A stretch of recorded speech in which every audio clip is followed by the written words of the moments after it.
자, 14번째 단원부터는 이제 HTML 페이지에서 자바스크립트가 들어가는 내용이에요. 설명할 거는 다 주석으로 달려 있으니까 이제부터는 주석 일일이 읽기보다는 바로 코드로 설명을 할게요. 옛날 자바스크립트 코드를 보면요, CSS건 자바스크립트건 전부 헤드 안에 넣었어요. 근데 이게 시간이 흘러가면서 자바스크립트 코드가 바디 끝나기 전으로 위치가 이동을 했거든요. 그게 왜 이동됐는지에 대한 이야기를 먼저 시작하려고 해요. 조금 전에 마이크를 얼굴 밑에 차고 있었어야 되는데 안 차고 소리가 좀 멀리 녹으면 되겠다. 자, 아까 말했다시피 기존의 자바스크립트는 옛날 거예요. 헤드 안에 많이 몰아넣었어요. 자, 이렇게 되면 이제 어떤 일이 발생하는지 볼게요. 웹브라우저는 HTML 파일이건 자바스크립트건 그냥 순서대로 해석을 해요. 이렇게. 그럼 이제 console.log라는 명령을 만났을 때 이 코드를 이제 실행을 하니까 웹브라우저의 콘솔 영역에 출력을 할 거라고요. 이제부터는 웹브라우저로 실행해야 돼요. 확장자가 HTML이에요. 그럼 브라우저 개발자 도구 안에 이제 콘솔이라는 영역에서 출력이 된다고요. 자, 그 다음에 도큐멘트. 이게 자바스크립트의 그 객체 구조를 좀 알아야 되는데, 우리가 여태까지 사용했었던 기본 기능들은 그냥 자바스크립트라고 하는 언어 자체가 갖고 있는 공통 규격이에요. 근데 우리가 지금까지는 이거를 Node.js라고 하는 환경, 이 안에 이제 V8이라는 게 들어있어요. 이 환경을 통해서 일반적인 콘솔 프로그램을 한 거라고요.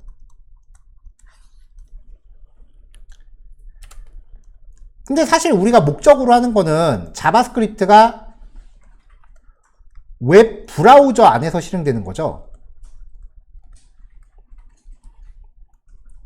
그러면 웹 브라우저 안에서 실행될 때 브라우저가 자바스크립트 안에 기존의 기능 플러스, 물론 몇 가지 못쓰게 막히는 기능들도 생기긴 하지만 뭐 크게 크리티컬한 거 아니고요. 우리가 쓰는 기존의 자바스크립트 안에 윈도우라는 이름의 객체를 자동으로 부여를 해요.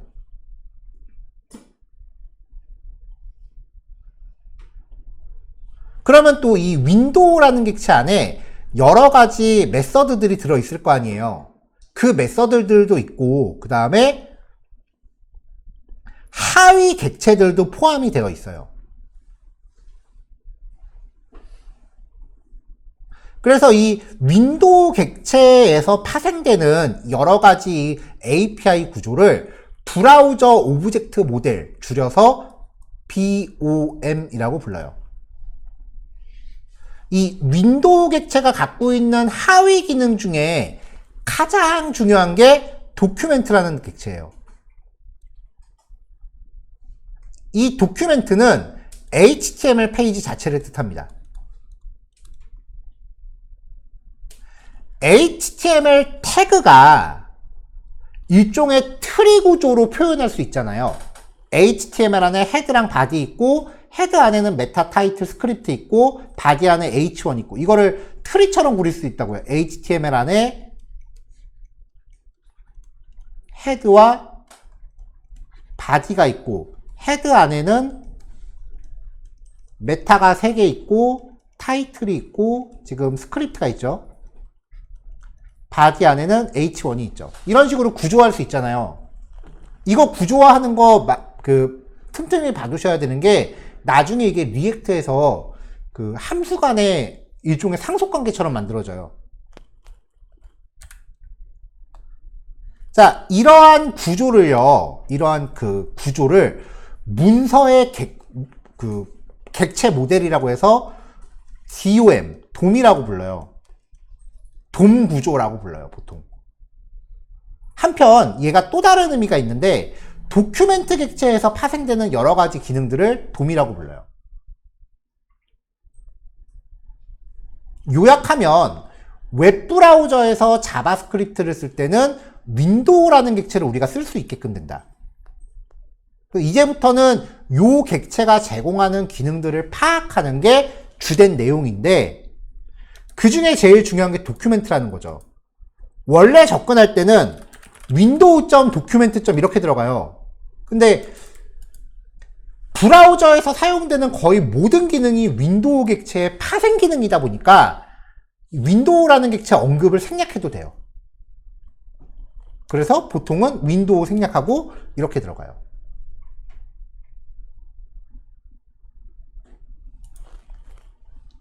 그럼 윈도우 객체가 갖고 있는 메서드 중에 get element by id. 자, 우리가 흔히 태그라고 부르죠. 자바스크립트에서는 엘리먼트라고 불러요. 그 다음에 HTML 태그 안에 속성이 있죠.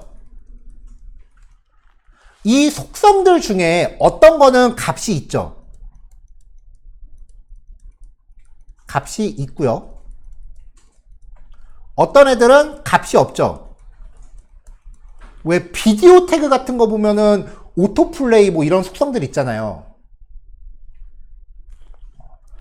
자바스크립트를 이제 잘못 배우는 경우에 예를 들어서 input 타입 체크박스 한 다음에 체키드라고 하는 속성이 있었어요. 이게 자동으로 체크되어 있는 속성인데 HTML을 잘못 배우면 얘가 애당초 값이 없는 애인데 값을 줘야 된다는 강박관념에 체키드 이렇게 배우는 경우가 있어요. 그냥 그 속성 이런 거 값을 똑같이 줘요. 근데 이게 자바스크립트에서 입장에서 보면 안 그래요. 그냥 이렇게 돼 있는 거야. 이게 자바스크립트 입장에서 값이 있는 애들은 어트리뷰트라고 부릅니다. 자바스크립트 API를 보면은 파라미터가 속성 이름하고요. 그 다음에 설정할 값 이렇게 파라미터가 두 개가 들어가요. 값이 없는 속성들은요 프로퍼티라고 불러요. 얘는 마치 멤버 변수처럼 생겼고요. 그냥 true나 false를 대입했었어요. 그러니까 자바스크립트 API를 보면은 어트리뷰트랑 그 프로퍼티가 명확히 구별되기 때문에 거기에 대응되는 HTML도 구별이 되는 게 맞는데 HTML 자체가 그런 거를 좀 깐깐하게 챙기는 편이 아니다 보니까 여기에 체키드는 체키드 이렇게 잘못 배워오는 경우가 가끔 있어요. 얘네들은 값이 있는 게 아니야. 그냥 태그 안에 언급이 돼 있냐 안 돼 있냐가 중요한 거기 때문에 true false로 세팅을 하는 애들이고, 이런 애들은 파라미터가 속성과 값 대놓고 두 개가 있는 거고요. 자, 엘리먼트는 태그, 어트리뷰트는 값이 있는 속성, 프로퍼티는 값이 없는 속성이에요. 이렇게 용어를 정리해 놓고, 그러면 이 메서드를 해석해 봅시다. 가져오래요. 뭔지는 몰라도 게터야. 리턴 하겠죠? 엘리먼트를 가져오래. 엘리먼트라는 건 태그라 그랬죠? 어떻게 가져와? id 값에 의해 가져와. 그리고 풀라는 값을 줘요.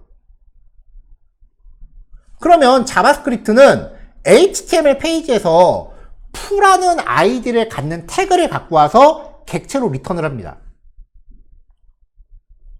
그러면 지금 이 파일상에서 보면은 얘를 객체로 가져와서 얘한테 리턴을 해줄 것처럼 그렇게 생겼잖아요. 근데 여기서 이제 브라우저가 이거를 제가 아까 한 줄 한 줄 해석한다 그랬죠. 한 줄 해석해서 즉시 실행하는 거예요. 그러면은 자바스크립트가 여기까지를 해석을 하면 웹브라우저가 HTML 코드를 여기까지 해석을 한 거예요. 아래 내용은 아직 브라우저가 읽어보지도 않았어. 그러니까 이 밑에는 뭐가 있는지를 모르는 상태야. 자, 그러면 웹브라우저가 지금까지 해석한 내용만 놓고 봤을 때 풀라는 아이디를 갖는 요소가 있어요? 없어요? 없죠. 그러면 얘는 제대로 된 객체를 리턴할 수 있을까 없을까? 없죠. 그럼 리턴 값은 널이에요. 에러 안 나요. 이거 에러 아니에요. 널을 리턴할 뿐이야.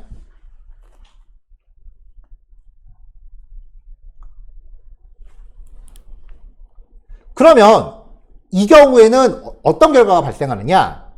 그 밑에 줄에서. 자, 이 푸가 뭐라고요? 널이죠. 널 객체는 메서드나 멤버 변수 쓸 수 있어요? 없어요?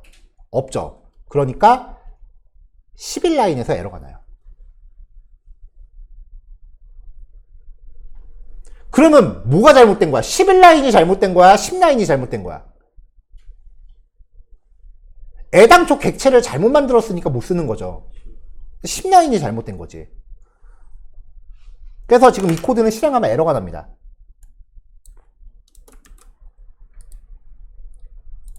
자, 라이브 서버로 가동하면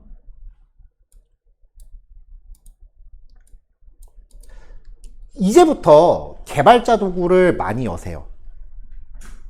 웹브라우저에서 자바스크립트 코딩할 때 되게 힘든 게 뭐냐면은 뭔가 잘못되면은 에러 메시지가 나오긴 하는데 명확하질 않아요.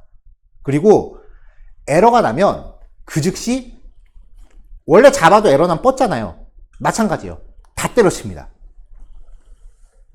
근데 이렇게 해놓고 보면 뭐가 에러인지 안 나오잖아. 이거 화면 백날 쳐다봐야 답 안 나와요. 무조건 개발자 도구 여세요. 개발자 도구로 열면은 에러가 났을 때 여기 에러 났다라고 떠요. 이게 에러 난 거야. 그 다음에 콘솔을 보면 에러 메시지가 뜨죠. 자, 11번째 줄에서 cannot set properties of null. 널에 대한 프로퍼티를 세팅할 수 없습니다. 어떤 프로퍼티냐? inner HTML. 우리가 자바에서 멤버 변수라고 부르던 걸 자바스크립트나 이후 언어들은 프로퍼티라고 불러요. 이게 엄밀히 말하면은 좀 더 그 멤버 변수랑 프로퍼티가 좀 다른 개념이긴 하거든요. 왜냐면 프로퍼티라고 하는 거는 게터 세터를 통해서 접근하는 애들이에요. 여러분들이 알고 있는 그 게터 세터 문법이 아니야. 자바스크립트랑 파이썬은 게터 세터 문법이 좀 달라요. 멤버 변수처럼 써. 근데 그거는 이제 나중에 따로 정리하자고. 그냥 프로퍼티 이퀄 멤버 변수처럼 쓰는 애. 그렇게만 일단 기억을 하세요. 자, 그럼 여기서 11번째 줄에 27번째 글자가 에러라고 뜬단 말이에요. 이거 클릭하면 여기 이게 잘못됐다라고 이렇게 잡아준단 말이에요. 이제 디버깅은 VS 코드로 못해. 개발자 도구로 해야 돼요. 그래서 크롬 쓰라는 거야. 이 개발자 도구랑 똑같은 게 엣지에도 있고 네이버 웨일에도 있고 있어요. 다 있어요. 어차피 다 크롬 계열 브라우저니까 어차피 개발자 도구는 똑같이 다 있는데 크롬이 제일 덜 뻗어요.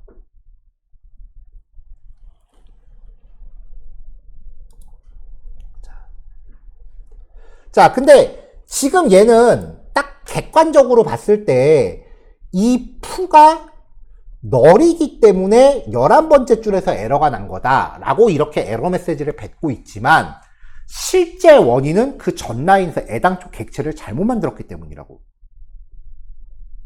에러에 이렇게 접근을 하셔야 돼요.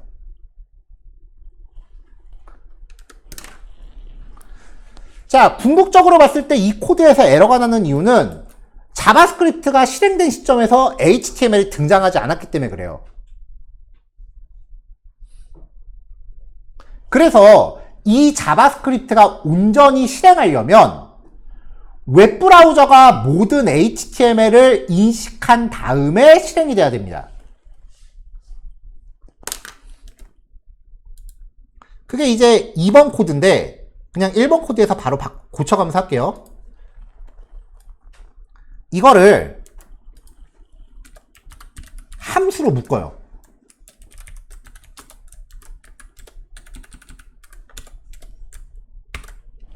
함수로 묶으면은 실행이 돼요, 안 돼요? 호출 안 하면 안 되죠. 그냥 킵하고 넘어가는 거잖아요. 그 다음에 요 개념을 이제 또 기억을 하셔야 되는데 이제부터의 코드는 지금까지의 코드는 그냥 실행하면 알아서 따다다다닥 실행되잖아요. 이제는 실제로 그렇게 실행되는 프로그램이 없어요. 생각을 해봐. 여러분들이 스마트폰 앱을 딱 켰다고 쳐봐요. 얘가 그냥 알아서 지 혼자 막 도는 게 아니야. 여러분들이 뭐라도 눌러야 거기에 반응을 할 거 아니에요. 화면을 가져가는 프로그래밍은 사용자가 무슨 짓을 해야 거기에 반응을 하는 거야. 그러니까 프로그램 입장에서는 턱 뭔가 클릭을 당하는 거죠. 그런 것들을 이제 이벤트라고 합니다. 그러니까 이제부터 코딩할 때는 항상 저거를 기억을 하셔야 돼요. 뭐뭐 할 때. 그러니까 함수를 내가 호출하는 게 아니야. 지금까지는 그것만으로 충분했지만 이제는 여러분들이 함수를 호출하는 입장이 아니라 호출 당하는 입장이 돼야 돼요. 사용자가 뭔 짓을 여기다 했어. 그럼 내가 만든 함수가 호출 당하는 거야. 그걸 이벤트 핸들링이라고 해요. 자, 일단은 뭐뭐 할 때만 먼저 기억을 합시다. HTML 속성 중에 아무 태그나 붙잡고 on으로 시작하는 속성들이 있어요. 그게 이제 그 태그에 대해서 어떤 사건이 발생했을 때라는 걸 뜻해요. 종류가 몇 가지 있는데 일단 한 가지만 먼저, 예를 들어서 이거예요. h1 태그만 붙잡고 여기서 on 클릭이라고 하면은 대충 무슨 의미겠어? on이라는 단어는 뭐뭐 할 때라 그랬어요. 그럼 사용자가 저 태그를 클릭했을 때라는 말이 되는 거야. 이렇게 따옴표를 HTML 속성에다 따옴표 넣겠죠. 근데 이게 특이한 게 요 따옴표 영역 안은 HTML이 아니라 자바스크립트 영역이에요. 그러니까 모든 코드를 한 줄로 짠다라는 전제하에 저 따옴표 안에서 별 찍기도 가능해. HTML이니까 줄 바꾸면 안 되고, 여기서 for let i는 0, i는 10보다 작은 동안 i++ 라고 하고요. 아, 변수 이름 빠졌네. 자, let star는 그 다음에 for let j는 0부터 j는 i+1, j++. 자, 그 다음에 star 플러스 이퀄 별.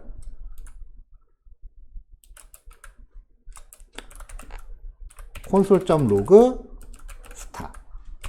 맞나?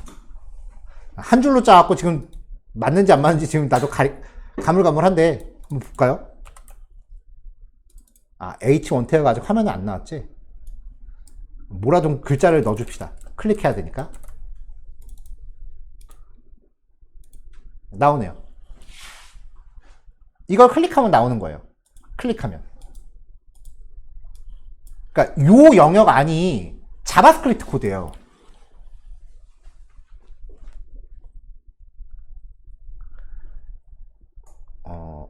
웹 개발이 지금처럼 이렇게 많이 활성화되기 전에는 컴퓨터에 설치하는 프로그램과 PC에서 가동하는 프로그램의 개발 방법 자체가 달랐어요. 그러니까 웹에서 돌아가는 프로그래밍은 지금 우리가 하는 이 방법인데, PC에서 작동하는 프로그래밍은 보통 C++ 아니면은 뭐 비주얼 베이직 같은 걸 썼다고요. 자바는 잘 안 썼어. 그 당시 자바는 진짜 느렸거든. 전통적인 프로그램이라고 하면은 PC에서 가동하는 설치형 프로그램이죠. 그때 이제 일반적인 그 응용 프로그램 개발자들, 그때 응용 프로그램과 웹 프로그래밍이라고 불렀어요. 응용 프로그램 개발자들이 웹 개발을 비꼬는 얘기가 있었어요. 스파게티 코드. 딱 봐도 무슨 말인지 알겠죠? 이렇게 다 섞이는 거야. 나중에 여기에 자바도 이 안에 들어가요. 그래서 스파게티 코드라고 되게 비꼬았어요. 막, 왜냐면은 만들고 나면은 코드가 덕지덕지 누더기처럼 되거든요, 진짜. 그래서 자바스크립트가 계속해서 이제 발전을 거듭하면서 제가 생각했을 때는 그 스파게티 코드 오명을 좀 벗고 싶었나 봐. HTML에서 자바스크립트를 계속 몰아내기 시작을 해요. 일단 이건 딱 봐도 코드 좀 보기 안 좋죠. 그래서 보통 이럴 때 여기서 함수를 따로 만들어 놓고 이 함수를 호출하는 코드만 이렇게 넣는 거예요. 그러면 아까보다 조금 더 깔끔해지잖아요. 함수는 아까 실행 안 된다 그랬죠? 언제 실행되냐? H1 태그 클릭됐을 때 얘가 호출되는 거야. 그러면 이제 새로 고침하고 얘를 클릭하면 헬로월드라고 나오는 거죠. 여기 지금 콘솔에서 헬로월드라고 찍었고 to라는 아이디를 갖는 태그를 가져와서 inner HTML은 어제도 얘기했는데 inner HTML은 여기에요. 시작 태그하고 끝 태그 사이. 여기에다가 헬로월드를 때려 박으래. 나오는 거지.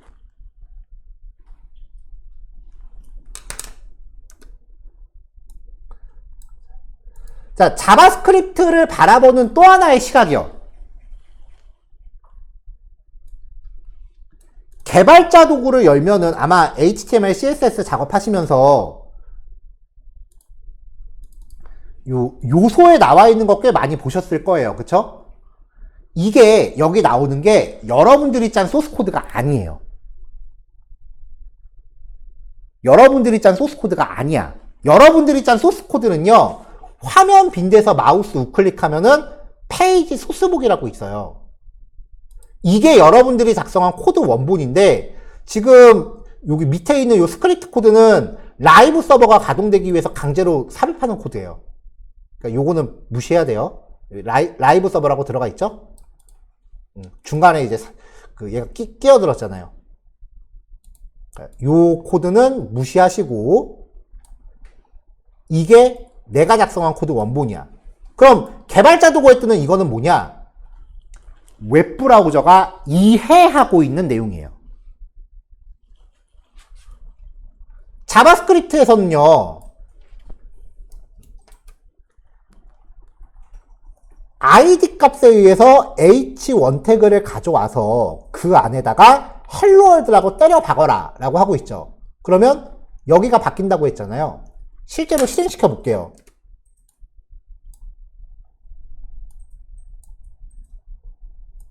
지금 요 안에 이제 이렇게 이상한 글자 들어가 있죠. 클릭하면은 자바스크립트가 작동해서 이 안에다가 실제 헬로월드라고 값을 때려 박습니다. 이렇게. 그러니까 화면에 나오는 거죠.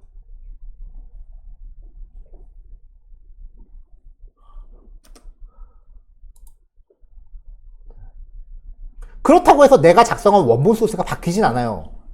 그러니까 이 요소에 나오는 거는 웹브라우저가 이해하고 있는 코드 자체예요.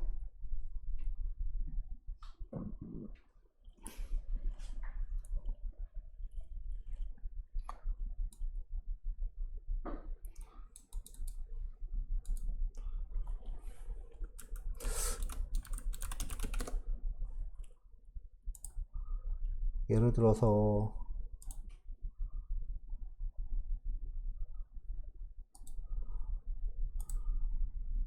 자, 네이버 쇼핑에서요, 여기서 마우스 그래서 소스 보기 해보면 코드 이게 다예요. 아, 얘는 또 서버 사이드 렌더링으로 바꿨네. 에이. 잠깐만요.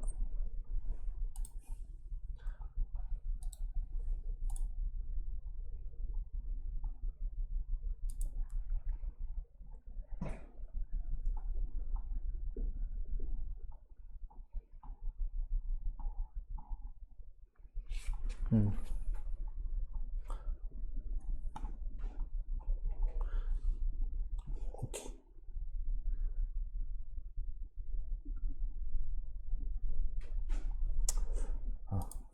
서버 사이드 렌더링으로 바꿔서 안 되겠, 설명이 안 되겠다, 이건. 오케이. 어쨌든 요 개발자 도구에 나오는 거는 브라우저가 자바스크립트를 실행되는 과정에서 계속해서 바뀌어요. 그러니까 자바스크립트 코드는 결국은 내가 만든 코드가 여기를 어떻게 변화시킬까를 상상하면서 코딩하는 거예요. 자, 다시 원래 얘기로 돌아가서 지금은 클릭이라는 이벤트를 걸었는데 클릭이라는 거는 일단 사용자가 화면을 봐야 되는 거니까 화면에 뭐가 나온 다음에야 클릭을 할 수 있는 거잖아요. 그러니까 웹브라우저 입장에서는 사용자가 클릭하기 전에 일단 여기 끝까지 다 해석할 수밖에 없는 거지. 자, 요거를 보통 이제 아까 원래 내용으로 돌아가면은 어떤 식으로 했냐면은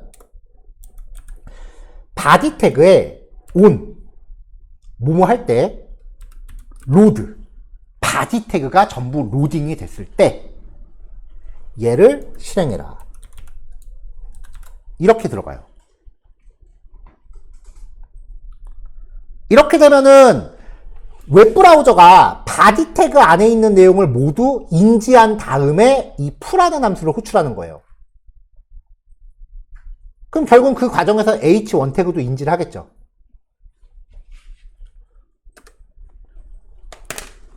자, 여기에서 중간 과도기가 좀 있어요. 이렇게 짜도 어차피 HTML 태그 속성에서 자바스크립트를 100% 다 몰아낸 건 아니란 말이야. 그쵸? 그래서 요것도 걷어내고 순수 HTML만으로 자바스크립트만으로 이걸 하려고 해요. window.add event listener load라고 한 다음에 여기다 푸 뭐 이런 식으로 나중에 코드가 한 번 더 바뀌긴 해요. 그럼 이제 HTML에서 자바스크립트를 완전히 몰아냈죠? 자, 이렇게 해놓고 나니까 자, 웹브라우저는 HTML 파일을 한 줄씩 해석한다고 했죠. 이걸 계속 포인트로 잡아야 돼요. 그러면 자바스크립트 코드가 지금은 몇 줄 안 되지만 나중에 되면 얘가 나름대로의 그 프로그램 규모가 커지면 나름대로의 용량을 갖고 있을 거 아니에요. 자바스크립트 코드도. 소스 코드도 용량이 있으니까. 그러면 웹브라우저가 이 자바스크립트 코드의 해석을 끝낼 때까지 화면에 아무것도 안 나온다는 뜻이야.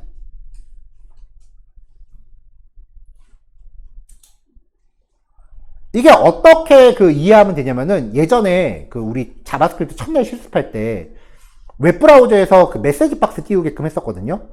그게 기억하실지 모르겠는데 첫 번째 메시지 박스 띄웠을 때 화면에 아무것도 안 나온 상태에서 메시지 박스가 먼저 나와요. 그리고 확인 버튼 누르면 나중에 HTML 태그가 튀어나와. 일단 자바스크립트가 모두 해석되기 전까지는 화면에 아무것도 안 나온다가 포인트인 거야, 지금 이 상황에서. 그러면 자바스크립트 해석이 늦어지면 컴퓨터라는 게 가끔 렉도 걸리고 그럴 거 아니에요. 그래서 자바스크립트의 해석이 늦어지면은 그동안 웹페이지 화면은 허옇게 대기 상태가 돼요. 그러면 발상을 바꿔보자. 얘가 밑으로 내려가 버리면 HTML을 먼저 해석하니까 일단 화면에 뭐라도 띄워놓고 자바스크립트가 돌 거 아니에요.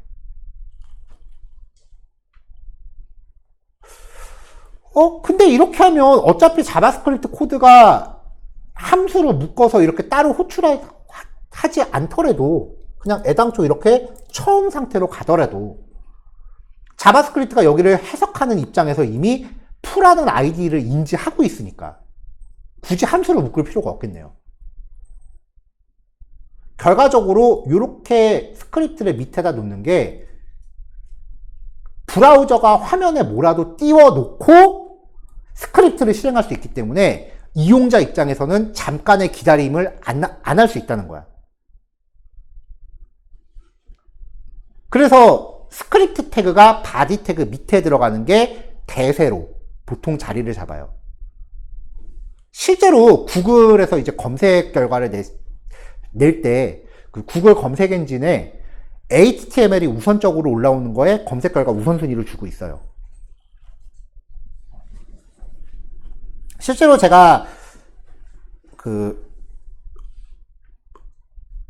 몇 년 전에 수강생한테 나중에 피드백을 받았던 것 중에 HTML에서 스크립트가 바디 밑에 들어가는 이유가 뭔지 설명하라고 면접 질문을 받았다라는 피드백을 받았었거든요. 그래서 그거 설명 잘해갖고 그 친구 판교 갔어. 판교 갔다가 얼마 전에 테헤란로 쪽으로 이직했다고 어제 연락 오더라고.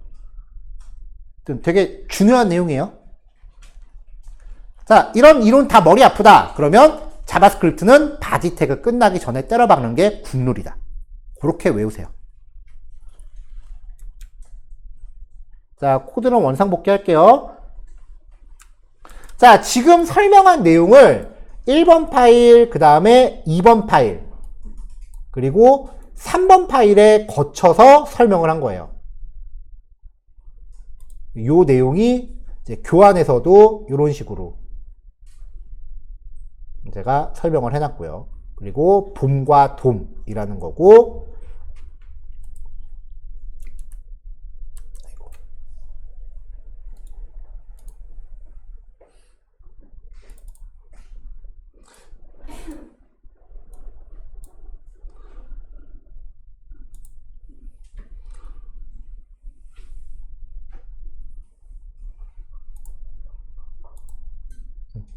자, 10분만 쉬었다 할게요. 실습은 뭐 하지 마시고요. 지금 여기서 1, 2, 3번 예제는 그냥 원리를 설명하겠다고 한 거지 굳이 실습하라고 만든 예제는 아니에요. 결론은 바디 태그 끝나기 전에 때려박아라. 예, 그거니까 요거 1, 2, 3번은 굳이 실습하지 마시고요. 10분 쉬었다가 이제 또 다른 이야기를 좀 할게요. 14번 단어는 여러분들이 굳이 일일이 실습하실 내용이 없어요. 자, 10분 쉬었다 갑시다.